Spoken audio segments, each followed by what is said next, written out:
Yo les sushis, vous avez sûrement déjà dû entendre le conte des 3 petits cochons, mais connaissez-vous la version originale? Parce que ce conte est vieux de plusieurs centaines d'années, et entre-temps il y a eu pas mal d'autres versions, notamment celle de Disney. Laissez-moi aujourd'hui vous conter l'histoire originale, loin d'être joyeuse.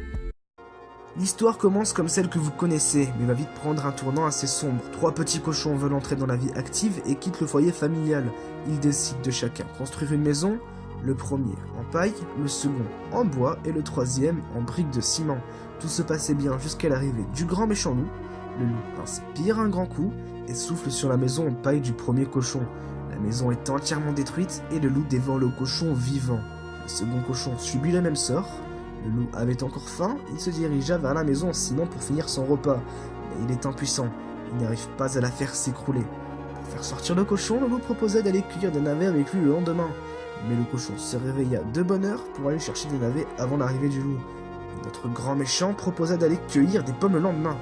Et le cochon se réveilla encore une fois de bonne heure. Par contre, en allant chercher les pommes, le cochon avait du mal à grimper sur l'arbre. Le loup arriva, mais se laissa berner par le cochon qui lança une pomme très loin et demanda au loup d'aller la goûter. Pendant ce temps, le cochon partit en courant. Le loup retourne devant la maison et propose au cochon d'aller à la foire le lendemain. Comme d'habitude, le cochon se réveille avant, part à la foire et achète une baratte. Sur le chemin du retour, il voit venir le loup, il se cache dans la baratte et dévale la pente, ce qui fit peur au loup. Une fois devant la maison, le méchant chien découvre que c'est le cochon qui lui a fait peur et se mit en colère. Cette fois, c'en était trop.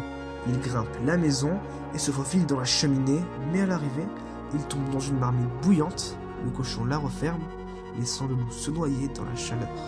Le cochon mangera le loup par la suite. Alors, qu'avez-vous pensé de ce format? Sympa, cool, bof, mauvais? Bref, dites-moi ça dans les commentaires. On est en hiver et je trouve ça cool les vidéos comme ça, posées avec une petite histoire. Bref, pouce en l'air pour le soutien, on vous aime, peace.